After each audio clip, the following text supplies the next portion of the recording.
Hey, everybody, and welcome back to Answer the Call. Today is going to be a little bit of a different episode. I'm trying something a little bit different, but sort of in the same, I guess, vein of where my idea of Answer the Call came from, and that's from sports radio. So a lot of the time when I listen to sports radio, a host will just share his opinion on a topic and have people call in, and that's kind of what Answer the Call has been, but it's not always a topic that is chosen in advance and is very polarizing like I choose with most of Answer the Call topics. So for the next couple weeks, we're going to have something a little bit different. So this week is, as you could see with the title, is Star Citizen End of Year Updates. So Star Citizen dropped a massive amount of updates on us on this Thursday, the 21st, where we had a Around the Verse, we had a release of Star Citizen 3.4, we had a letter from the chairman, we had, which dropped a massive bomb on the community. We had a financial report, and we also had some ship commercials. It was crazy. And then also commercials if you wanted to become employed by Cloud Imperium Games. It was a wild day there. And then with the release of 3.4, wild couple of days. So I kind of want to share my opinions on some of these things. Specifically, the letter from the chairman, where he explains that Cloud Imperium Games came into, I guess is the way to say it, $46 million from not quite an outside investor, but not someone that's been involved with the project, but kind of understands the project. And it was definitely a bombshell. So these guys, Clive Calder and their son Keith, who run this music company Zamba, were interested in the project, have, loved the idea of how it's so engaging with the community and all that stuff. And Chris sold 10% of the company to these two guys for $46 million. And personally, I'm ecstatic about it. And it's because of why they did it and what they plan to do with the money is what matters the most to me. Because when I first heard this, I was like a little bit taken aback. I was like, okay, so you just sold 10% of the company that we helped build and are going to now be listening to other people and not us about what should happen with it. And then then right away I was like, whoa. And I kind of stopped myself and was like, these two guys built this massive company, and I'm sure companies, and they know what they're doing in terms of marketing. And what have I complained about over the last couple of years, maybe many years with Star Citizen, is their marketing is a little bit off. They're very weird with their marketing, right? So now we have these two guys and another one that we'll find out later that are very, very good at these things, right? And we have a release of a game, Squadron 42, that's ready to come out in 2020, 2021. There's alphas, there's betas. Who knows what the hell's going on? We're going to talk about that in a little bit as well. And it needs to be marketed. It's a AAA game. It needs to have some marketing. So it's kind of crazy to think that you would market a game like this the way Star Citizen has been marketed. And Star Citizen has been marketed, I think, fairly well. I think Sandy's done a great job. But this is bigger than this grassroots game that it was before. That just like the PU has grown in scope, I think at this point, the Squadron 42 has probably also grown in scope and has become something that we didn't expect it to become. And now it needs to be marketed so it makes some money. Now, here's the big thing, is that Chris took in this money not only to bring in people that may know what they're doing on this end of the thing, and I'm not saying that Sandy doesn't, obviously, but you know, I think it's great to bring people that are successful and in doing things outside of grassroots or whatever. And at the same time, they don't have to take any of the hard-earned money that we work hard for and buy ships with and take that away from the development of the game that we want to play. So all of our money is going to make the game better, which has always been the directive of the crowdfunding of this project, right? Is our money goes directly to the project. So now they're able to take money from the outside and use that to market the product, market the project. And that makes me happy. That's what I am so ecstatic about this. Is Chris, it was important to Chris that he kept the integrity of the crowdfunding of the project intact. And he sold off 10% of the company to do that. Okay? That means a lot to me, personally. That they kept it the way it's always been. Now, selling off 10% of the company is, it's like, whoa, what the hell? Things are happening that I don't know if we ever expected to happen when we first backed the project, right? But I think it's all really, really good things, okay? So that's my feelings on that front. We got the Squadron 42 roadmap. That's a whole nother kind of shit show, in my opinion. Is we have an alpha in 2019, maybe 2020. We have a beta in 2020 and then release some time after that. I don't know if people were expecting a release date from the Squadron 42 roadmap. I think that would have been a little bit ridiculous. So I was not, but I didn't expect an alpha and a beta. What does that mean? Does that mean that Evo Cotti's going to test it? If Evo Cotti's going to test it, we all know it's going to get leaked all over the place. Luke Presley all over the place. Leaked everywhere. So that's kind of rough. So, yeah, and then they released their financial reports, which shows their financials. And you guys can check that out. I'll put it in the link in the description. But overall, it just kind of lets us know that they still have money and they're not broke. So good on them. And I think it was good on them to show because people have been asking to see their financials for a long time. So awesome, right? Yeah, so I'm going to get to the calls now. We have Caman on the line, and I just kind of want to hear what you guys have to say about this. I think it was a big info dump. A lot of stuff happened, so I'm very, very interested in what you guys have to say. So, all right, Caman, you're on Answer the Call. So what did you think about these end-of-the-year updates? Oh, good morning, Twerk. Happy holidays. Happy holidays. I have many thoughts, but I wasn't aware you'd have this many callers, and I wasn't aware that you wanted to shorten this episode, so I'll try to do my best to move through them quickly. Well, I think it'll be a normal episode, but we have a lot of callers, yeah.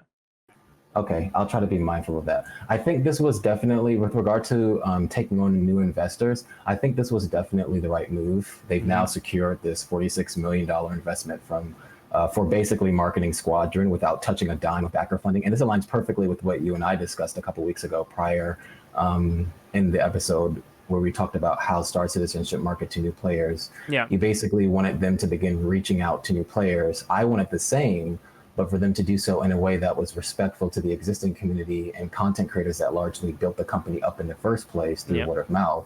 And I was concerned that any significant marketing effort would be too expensive and dip too deeply, in backer funding. And remember, at that time, we had no idea this investment was being planned. So in that context, there was a lot less money available for a traditional marketing strategy, at least in my mind. But this investment addresses both our concerns and seems to be the best of both worlds. I mean, I'll admit, my initial reaction to the investment news was that of concern.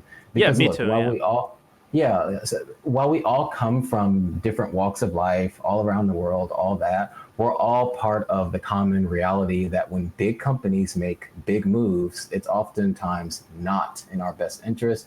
It's often highly anti-consumer.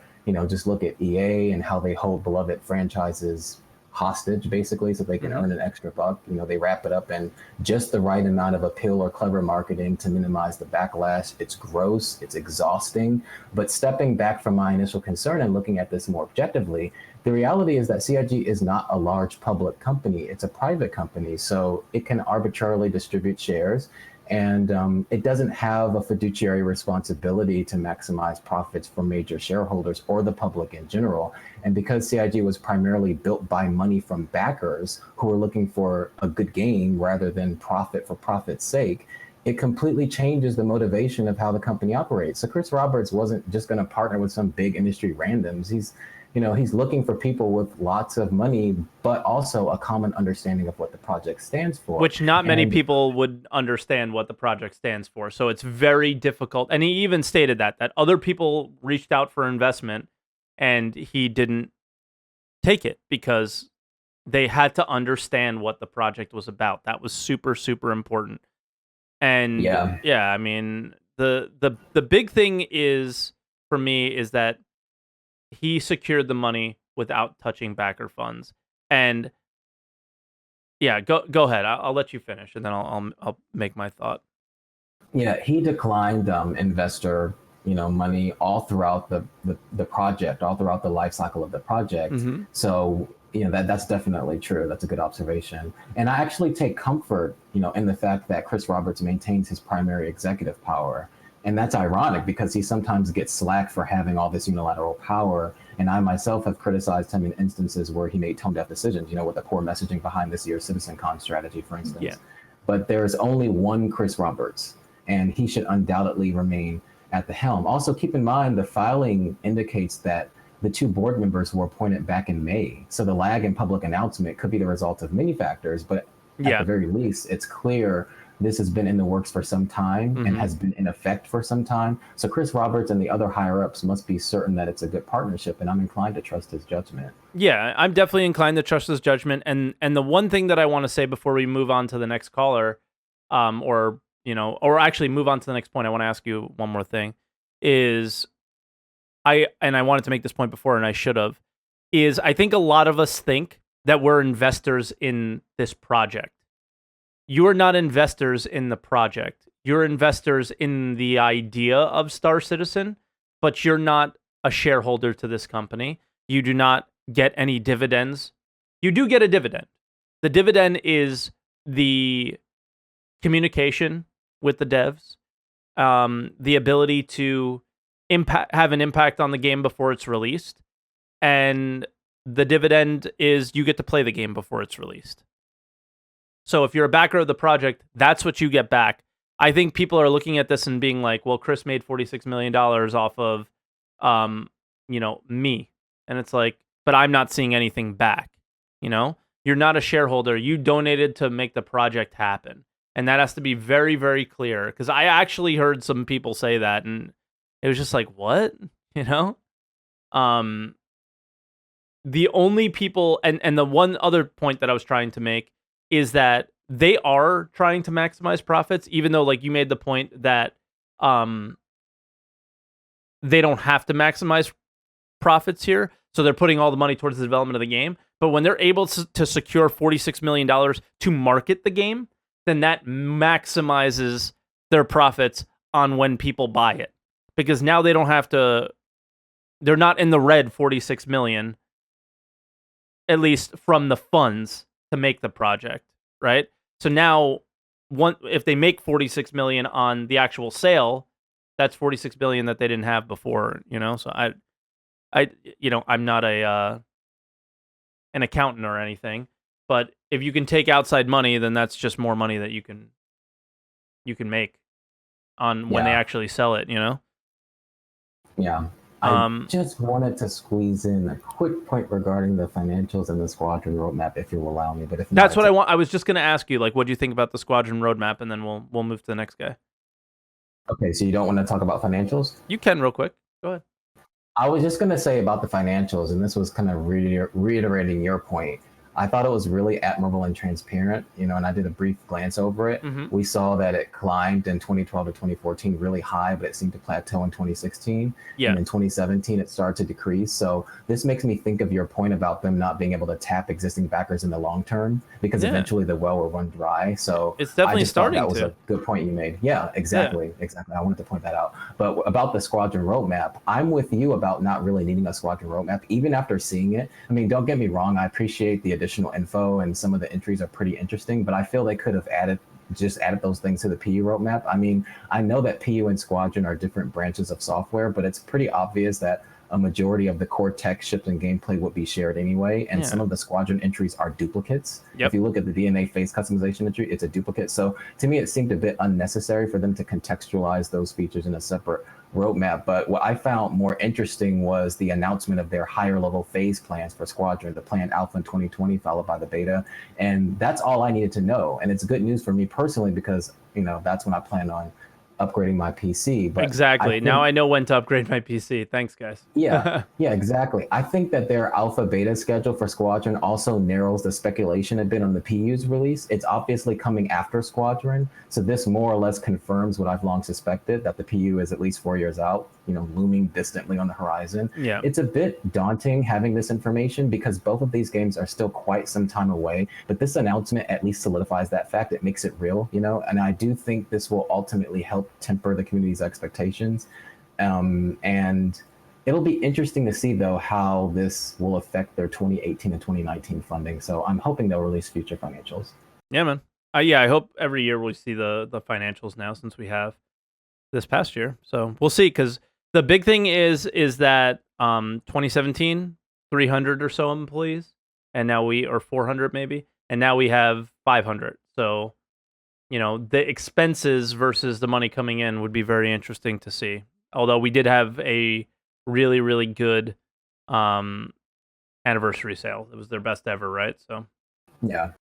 So I All wonder right. if Have a that good New Year. yeah, Caman. Happy holidays, and we'll see you probably next week.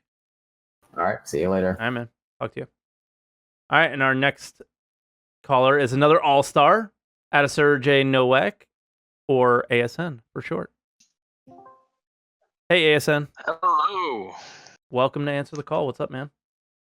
I'm good. I have like a lot of cool topics today, actually. Yeah. So I'm just gonna be quite quick about my opinions because there are a lot of the topics that are out there. Yeah. I went through the financials, Mm-hmm. and so this is my thought on the situation. So it seems like right now CIG can run pretty safely until 2020. They have a deficit. They had a deficit of 5 million, but they had a 14 mil reserve. Yeah. So they covered that up with that. That gives them about, let's say, 10 mil. And with the investment they got, that should be just about right for 2020. So they are 100% clear to 2020 plus the marketing budget. Yeah. Sorry, 2020, yeah. So that's very good for the community, I think, because that secures them the operation without going minus or asking for more money, and it also gives them enough time to get Squadron out to make the actual big bucks, which is Squadron, because that's more mainstream. It can reach more people. It can compete with these big game products out there that release every year. I mean, and this is when they officially get to pocket the money, Yeah. Now, Yeah, they may yeah, take of that money course. and develop Squadron Chapter 2 or whatever, but at this point, there's a part of the project where it's no longer like all of the money has to go to the development. And I would think Yes, release and of Squadron is where the investors in the project can start profiting. yeah, because the majority of your expenses goes into building the studios, goes into building the tech, goes into building the systems. So after Mhm. you've developed everything, any iteration above that will cost you less, and you'll get it done way quicker. So Yeah. making a Squadron 2 won't be costing the same as making the Squadron 42-1, which is the first episode. And the other point I wanted to say is, it's I think a part of the 46 million, and I know Chris didn't say this, but I think they're keeping about 35. They would keep about 35 to 40 as marketing, and they will take that 6 million or 7 million and put it in their cash reserve for 2020. Because as I said, there is a slight deficit, and that their cash net is dropping because they have more developers and whatnot. Yeah. But financially, this is not a very scary situation because their intake is about 44 million a year. Yeah. And with 44 million a year, if you even run in a couple of million deficit, business-wise, that's just fine. It just matters what your strategy is. And if your strategy is getting squadron at the door and making 50 or above profits, then it's perfectly viable. And by the same time, and I would argue the other way on the crowdfunding, I think the crowdfunding counter will increase as we get closer to release. Of course. How many people are sitting and waiting for the project to actually be good to buy into More people will come in and more people will spend money. And as the project expands, I expect crowdfunding to be at 40 million a year in the coming years. Yeah. And of course, at a certain point, it will drop down and the game will release by that point. So it doesn't really matter. I think it'll probably be less because this is the really interesting thing to me is as the project grows and the game gets better, there's less of a reason to be like, I need to buy that ship for real money, so I have it in my hangar. Like that's the whole thing. Is like mentally, it's like if I don't buy it, I'm not gonna get it. But then once you start playing the game and you're like, I don't need a hammerhead. I can go buy one in the game now. Is it next to impossible? Yes. Am I going to try to do it in 3.4? Yes. Yeah. But I mean, Yeah, I get your point, and I think it's just gonna peak in 2020, and then as we get closer to release, then even the entire funding model is going to change because they'll try to push everybody to getting in the game and buying. Probably, I'm not sure about this, but I think their strategy will be focusing on selling in-game currency, and cosmetics or whatever. For sure. So that's gonna. But the other point I wanted to make about the investors, and a lot of people are scared about investors, but as Caman pointed out, this is a private company, right? And the only thing this company cares about is holding CIG Chris and the management cares about is holding the majority executive power, and they do it. Yeah. And they basically gave away nearly nothing for 46 million. Because look at this standpoint. Let's go to the other side of the opinion of the Starsickle community. Let's go at the skeptical side. There is no product out that's fully realized. There's no single player out that's fully realized. There are 0 released games on this company. Yeah. And there are tons of bad news. It's just there's no confidence. There is no leverage. Exactly. Like from a public opinion, anybody from the outside looking at this project, it's controversy all over. Even the people inside of it. We sit here and talk about controversial topics about these guys every week. Yeah, so for an investor to drop 46 billion into such a project, it cannot be just for profit. They must understand it, because otherwise a billionaire doesn't make a billionaire out of just being a dumb guy, Yeah. They know their product, they invest in the people, they invest in the companies. Some get lucky, of course, but selling Zoma to Bertelsmann was a huge deal that Clive made years ago, and it was very successful, and he's been living the Cayman Islands, just having a chill time. But meeting entertainment people like Chris and coming from the movie industry and being innovative in gaming, I think these people are also looking at investing something long term, and that might be a little bit more risky, but it's worth it. And I think they're not your usual investor. That's that's the point I want to make. And that's finally, on the roadmap, I think I've been saying Squadron 2020 for the past 5 months on Twitch. I've been going around, I've been just throwing that date out because it felt right to me. And the reason why I say that is the development has settled in such a way where you can see concrete steps being taken each quarter, and then you can actually kind of see where the game will be in a year or so. So having a 2020 date with everything shown isn't that crazy at this point, because they are meeting at least 80 to 85% of their projected targets on game development now. And that is quite a good number. They just need to optimize it per roadmap. It depends on when the roadmap released. Okay, when do you cut it off when it's okay, this is the roadmap? Because if you really say that, they hit 10 to 20% from the original roadmap. No. I'm not talking about the yearly roadmap. I'm Okay. talking about the production cutoff date. Because essentially, from a production standpoint, the only real roadmap is the cutoff date, where you look at the stuff you've developed and what you're going to put in the product, Yeah. right? And that is and the best way to judge that is about 4 months before your actual release of the quarter. Yeah. So that is the best judgment you can give as a game developer. Anything a year before, it's pretty much a guess. Of course. But yeah, because there are so many variables. It's kind of like doing a 10-level deep algorithmic calculation that is prediction based. Like you can't understand, you can't truly know. You can just say, hey, this is our target.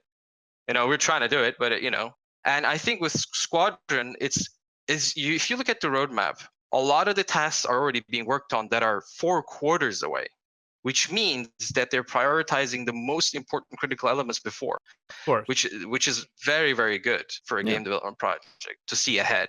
So I think 2020 is very possible, but I think they'll slip 2 quarters. So it's going to be probably a Q4 release, in my opinion, not a Q2 one, not a Q3 one, but we'll see. Yeah. I'll take the good news. Yeah, we know. Yeah, so those are my opinions on that, and I think it's great that CR has somebody else on the board that is not his brother or his brother's, business friends that can maybe just that put invested that extra in it pressure. too. Yeah, that's the thing, is everybody exactly. else invested their time in the beginning. These guys invested their money. And that's the difference. It was an old boys club. They were all friends or whatever. And they were like, let's make this game and blah, blah, blah, blah, blah. And then it blew up into this thing that none of them expected, I'm sure, including Chris. And, now it's, kind of, it's had its ups and downs. And, having somebody else there to help make decisions is important to me. I don't see like any negative to this, really. Yeah, it's good because you see, you have that different perspective. You have now, there's that, okay, they don't have power, but they do have a slight influence. And sometimes that's all you need to nudge people to the, is to be like, hey, Chris, direction would be the wrong wake word, up. but that's a bad idea. And on this thing, you might be wrong. That's sometimes all you need in, having a great company. If direction, just feedback. So that's my opinion. And the final note, Dan Offner is the general counsel of the investors, and Dan Offner is a very, very, very experienced lawyer who even oversaw the sale of Oculus to Facebook. And he has about 30 years of experience, and he is now he has a legal role in CIG as a general counsel, as representative as well for the investors. So with Ortwin and Dan Offner, suing Cloud Imperium is gonna be a hell for anybody from this point on, I think. Yeah. Yeah. So, all right, ASN, I'll let you go. Right. Happy holidays. I appreciate Happy the call. holidays to you all. Thanks. Yeah, man. Take care, man. All right, maybe we'll see you next week. All right, bye now. All right, and our next caller is Starsickle. Starsickle, how you doing? Welcome to Answer the Call. Hey, thanks for having me on again. Of course. So what are you thinking? Oh boy, I'll try to keep it short because we're trying to keep this compressed. But the roadmap, lots of stuff I expect in my single player games nowadays. A lot of stuff people would skip out on. Making good games is hard. So yeah, because they don't really happen anymore. Yeah, really. I'd also note that people need to keep in mind that the roadmap for Squadron 42 is feature driven. It's right there when you pull it up the first time and click got it. Yep. So they are still operating on a feature driven schedules. It's realistic. I think expecting something that can be put into our hands by late next year is okay. Might be put back. I want a good game. I went over the whole roadmap, so that's really all I got to say about that. I'm happy we got the roadmap. Okay. Anything on the financials and the selling of the company or parts of the company? I concur a lot with AtaSergey, actually. Okay. It looks like the company is clear to 2020. I agree with that. It shows that they did exactly what we wanted. We wanted our money to go to development, and it did. Yeah. And the overhead of administrative costs and associated development costs, that's mostly people like me. and we stir the drink, we turn the wheel on the box. We're definitely people that are necessary. So Yeah. I'm okay with that. It shows the company is operating in a pretty lean manner. It shows that the company is in a growing state from 2014 on. And it also shows that we need to confront reality, which is what I'm going to next. This is a quadruple A game. We need to compete in a triple A space. Yeah. We need to do Call of Duty numbers. We need to do GTA numbers. We need to do big boy numbers. Fortnite numbers. This game doesn't compete in that space and sell in that space, this company's not going to survive 2022. I think you're being unrealistic with that. Well, okay, maybe not how long it'll last. Maybe you're being realistic, but I'm exaggerating for the sake of making the point clear. Yeah. Squadron 42 needs to succeed. It needs to succeed, but when you compare it to games that are really, really established and established in the console market, which is much, much wider, it's okay. Yeah, those numbers just don't seem realistic, right? This is a PC game and a game where you need a PC, not a fucking like HP, my company computer that can barely run Excel. You need a PC. Yeah, that's true. But I want to emphasize the thing I'm trying to emphasize is we need to sell this to an outside market. If everyone in our community were to buy or /rebuy, Squadron 42, it would probably not be enough. Here's the biggest thing that Squadron 42 should do is it should open up to a wider market, and then that wider market ends up also purchasing Star Citizen. And then through that, you are hooked into the continuous of funding the project through whether it be ship purchases or in the future maybe cosmetic purchases or even if you just want UEC to see purchase. episode 2 or 3. Even if you just want to see episode 2 or 3, those are going to be sales in it of themselves, and then you have all this money that's come in from Star Citizen that is also building the tech to make the Squadron 42 games, and I would imagine once all the core tech is in for the first Squadron 42, it's going to be a lot easier to do the second and third, right? So yeah, and selling a 10% stake to 2 or 3 people is not a big deal. Yeah.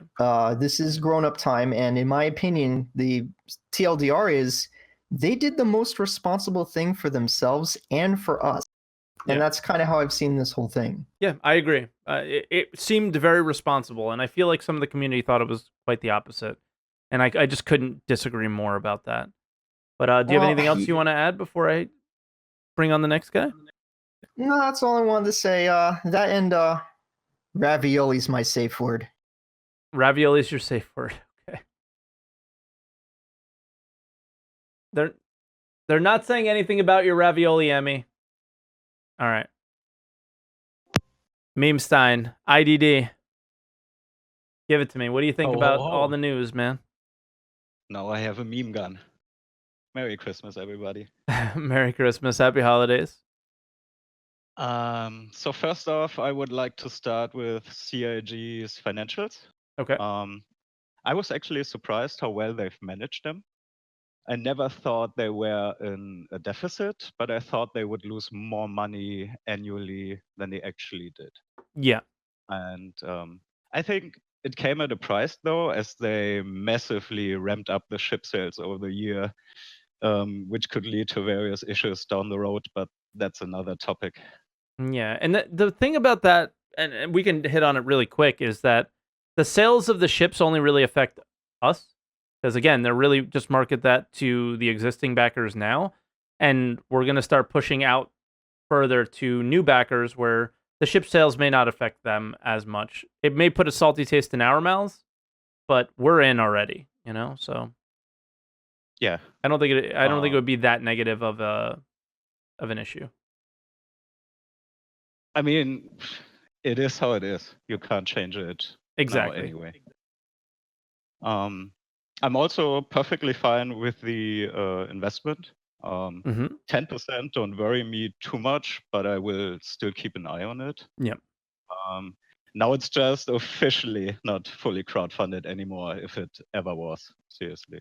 Yeah, because we know that there was the deal with AMD, there was the deal with deals, for a long time with Intel.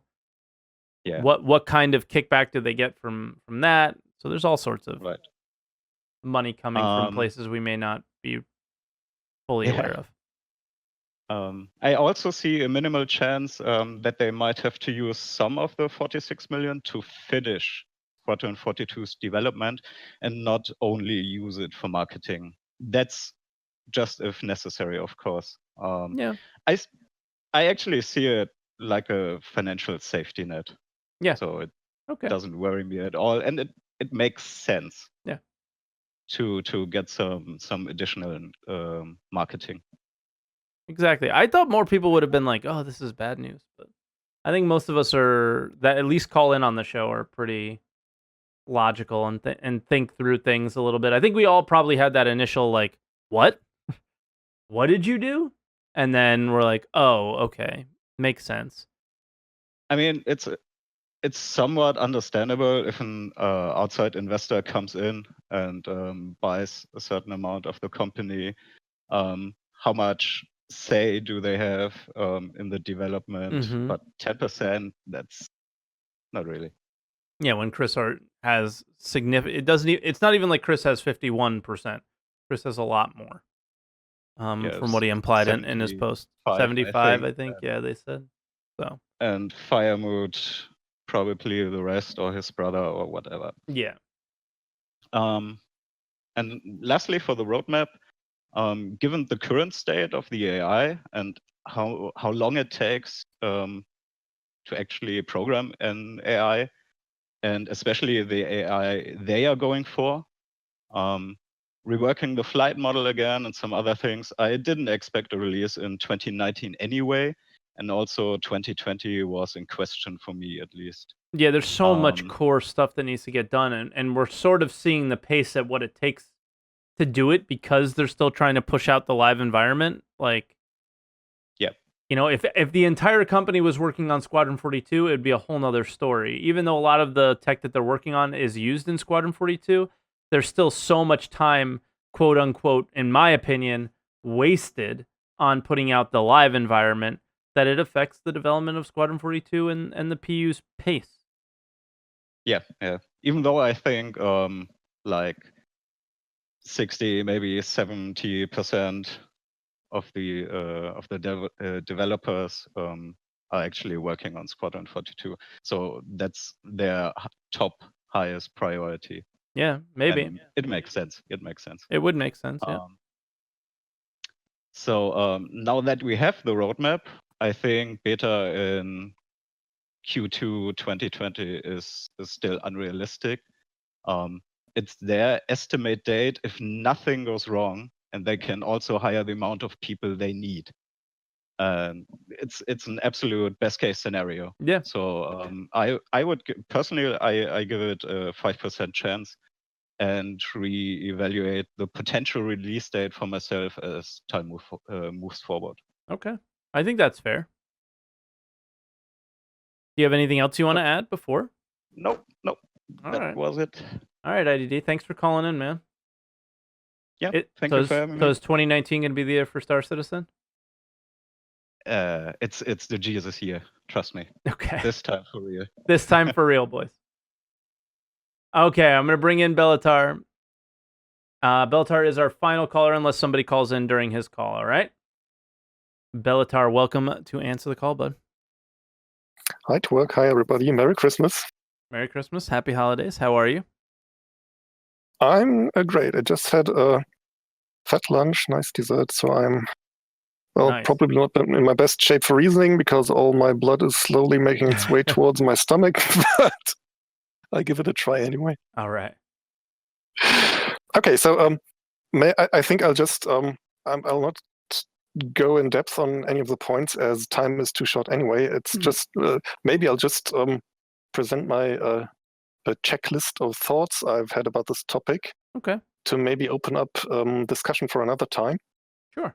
Because that was one of the points that came to me while now listening to the other callers and you, that this move, especially the external financing and the Squadron 42 roadmap, is so big that it would actually support and encourage to reevaluate all of the previous topics you've done again, and to talk to discuss them in depth again with this new information.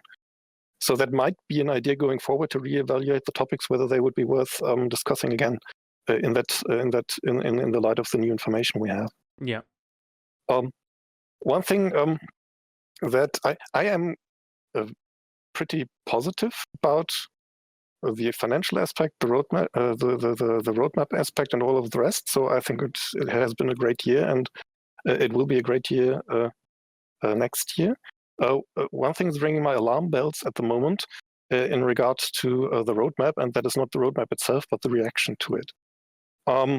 That is something when you are in any kind of project and you bring up any kind of release dates, be it with as many caveats as possible, what will stick is the date, and a few weeks later nobody will care anymore about what conditions were surrounding this. Mhm. So if you bring something out like alpha or beta in 2020, and it's depending on a whole lot of things coming together, those things will be forgotten, and what will stick with everyone and what will stick with the press is alpha in 2020, and if that's not met, everything's going crazy.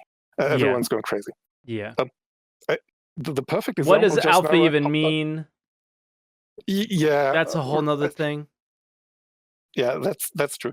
So and I had the perfect example of that just popping up in my YouTube notifications, and I haven't watched the video, but the video that popped up was by the Noobifier, Squadron 42 deep dive, 18 months to beta. And I am just as sure as IDD is, it is not 18 months to beta. Yeah. We will have to see, and this might be, especially in regard to publicity, be a drawback in regard to this information, that everyone is now going to take that as a set date. Squadron 42 has released a release date, and everyone's going to be terribly upset if that is not met, which I am as sure as IDD will not happen. There will be delays. Of course. So maybe they should have just stopped with the timeline at alpha and not given beta, because that leaves more wiggle room. But that's a detail. Yeah. Okay. Okay.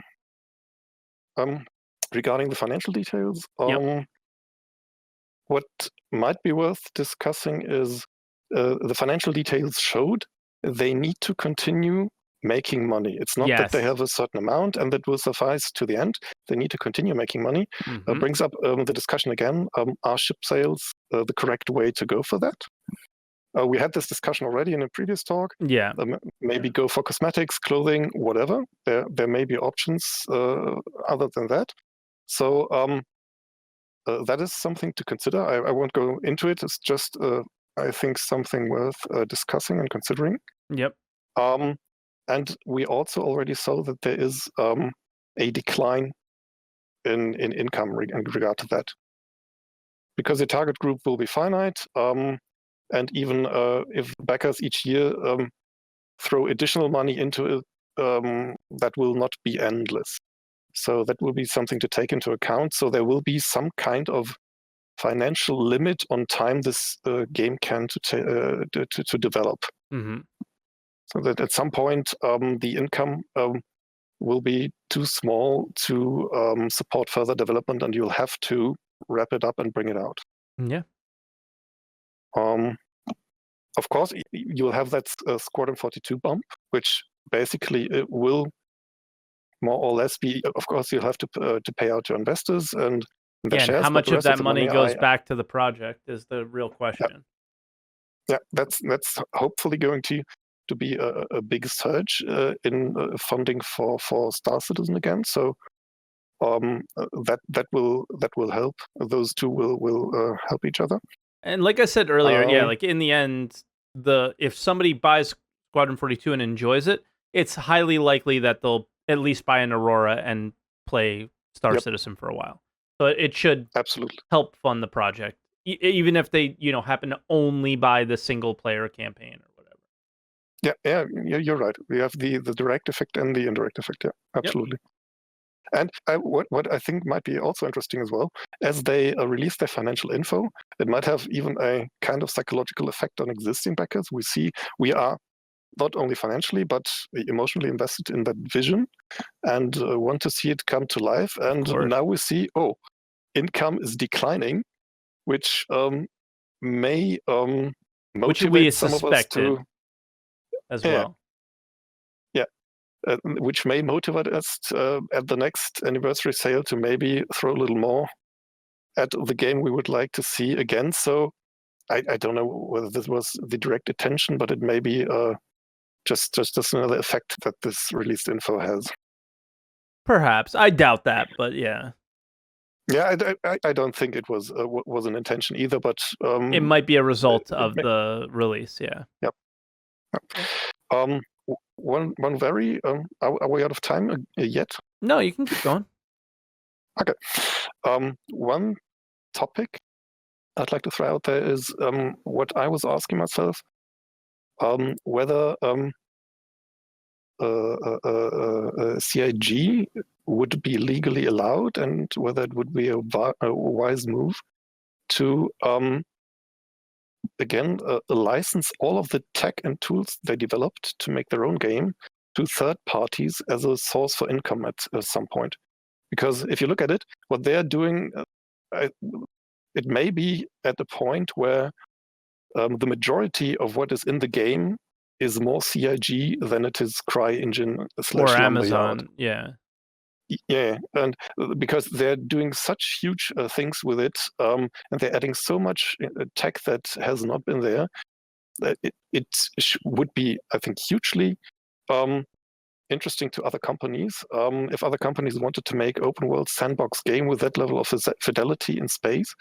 I think it's much more likely that they become, and sorry to cut you off, I think it's just much more likely that they become the next EA or the next Bethesda or whatever, that they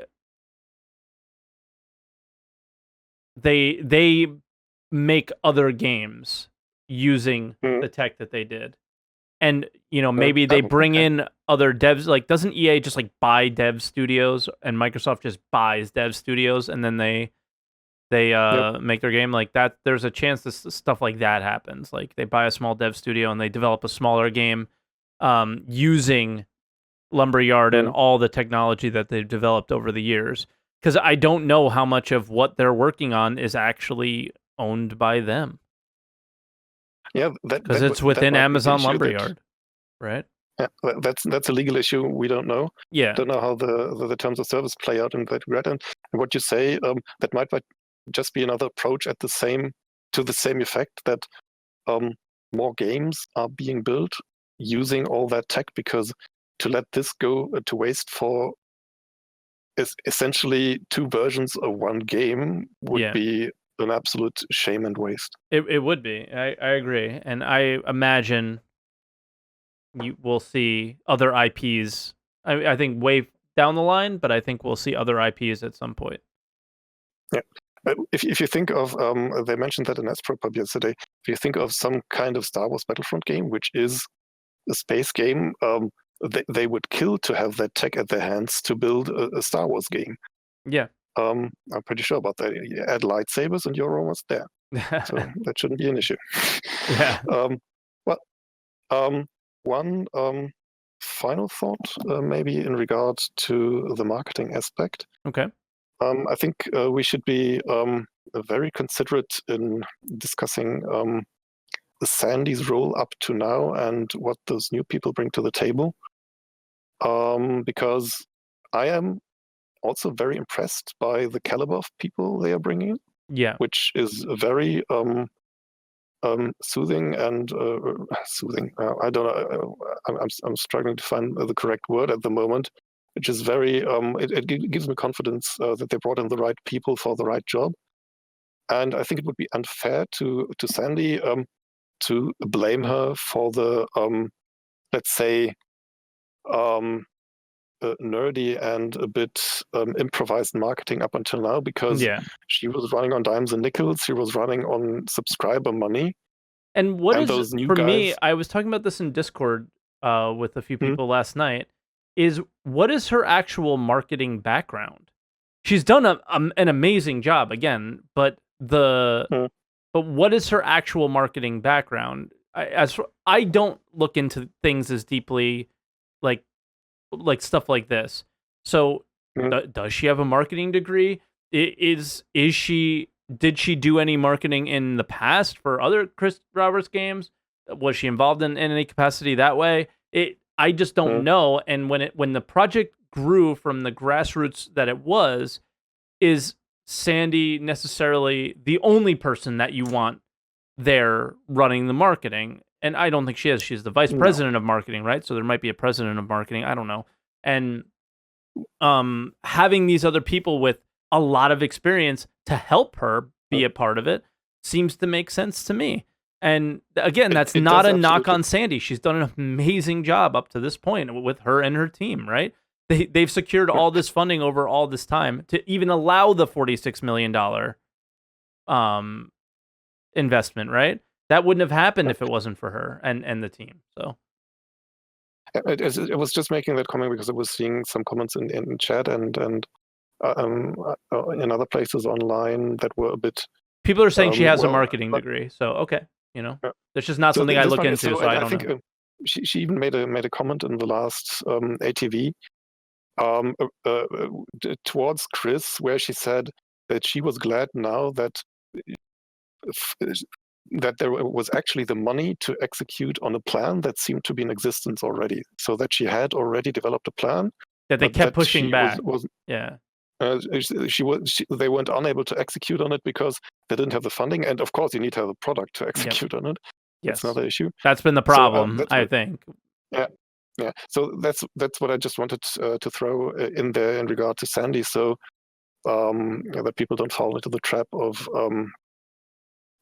talking her down and treating those others as other messiahs who will just make everything right. I think that's going to be a team effort, and I'm pretty sure they have the team in place to really do well on that. Yeah. Okay. So maybe one final thought, if I may. It's just how many final thoughts do you have? Oh, was it already my final thought? I have a lot of final thoughts. I'm just kidding. Go ahead. It's nothing important. If we're running short on time, it's we're okay. not. We're go, man. I'm just kidding around. Okay. It was just one example of the dangers of marketing too broadly, too early. That was a point of discussion across a few Answer the Calls already. Because I just yesterday or the day before experienced some obviously new player in the game. I think it was on 341 Live now. Yeah. Which illustrated to me the dangers of bringing in people who are not actually hardcore gaming nerds too early, because it was some poor guy in the server who just popped up and started asking in chat on what he could do with his newly bought 600i. And he obviously was into exploration and dogfighting. And in chat, we carefully tried to steer him in the direction that maybe that was not the ship he was looking for, and assist him a little. One other guy was very helpful with that in setting up his controls and flying the ship. And I only can imagine the experience if that poor guy brings his 600i to Hurston, and the first time tries to take off again and only tries to get it out of atmosphere. That might be a kind of a negative experience. So I think we as a community might be very well advised to have as much introductory and guidance content out there to somehow prepare people for their decision, even before they make it. Like you always do say, it's not a game you buy to play yet. Yeah. It's your investing in development and your testing stuff.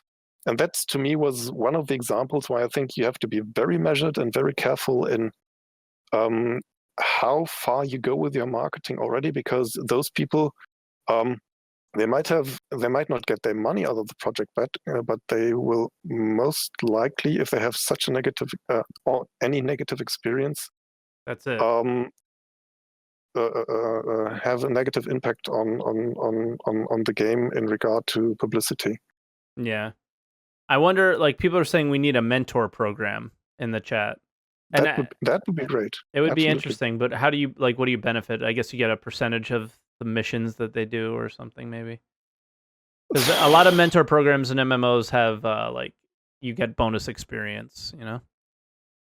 Yeah, that might be. I mean, I was talking in other ATC about them having to integrate a mission builder for players into the game, so that players can create content, which might just be a feature of that. Yeah. So that you, as an org dedicated to mentoring, tutoring, can build your own mission offerings to put out there for new players. Maybe even only showing up to new player might be an option, but that's highly speculative. I don't know. All right. Well, all right, Belatar. That's been a call. It's been a good one. 12 final thoughts. That was great. Yeah. I'm just kidding. All right, it was a great call. Thank you so much, Belatar, and I hope to have you on the next one. So I'll be back. I'll be back. Happy holidays, bud. You too. Thanks. Bye. Bye. All right, guys. So that was a bit of a different answer the call. I'm gonna give some of my final thoughts. I am very excited about the future of Star Citizen. I think we're going in the right direction. For those of you that watch me on YouTube and don't, come to the stream very often, I know, most of my viewership is European on Twitch, but most of my viewership on YouTube is American, or North American. So I decided around this time last year that if Star Citizen didn't kind of show me something this year, that we're going in the right direction, gameplay is coming, I can enjoy this game on a daily basis and have a good time, I was going to be done with content creation altogether. I put a lot of blood, sweat, and tears into streaming, not as much as my YouTube channel. I think you're going to see a lot more of that in the coming year, but I wasn't comfortable with where things were going, and we're going to discuss a lot more about that next week. So, but the fact that they sold 10% of the company in order to keep the crowdfunding integrity of the game meant so much to me. And that was a big part of my decision to, I'm going to keep going on with this thing, And yeah, we're going to talk more about it next week. So next week's topic, I'll give you guys the topics for the next 2 weeks, actually, is next week's topic is going to be very similar to today's, where I just kind of share, I want to do a year in review of Star Citizen, so that's what it'll be called. It'll be called a year in review. A year in review for Star Citizen and where we're going in the future. So I want to hear what you thought about what we got this year, and I want to hear about what you think we're going to get in the following year. And then the week after that is we're going back to those kind of polarizing topics, and it's going to be, I don't have the exact title picked out, but it's going to be something related to, is Star Citizen ignoring solo players? Are solo players going to be viable in this game at all? And if so, how? When you look at the way we're traveling in game now, where smaller ships have really small quantum travel drives, takes forever to get everywhere.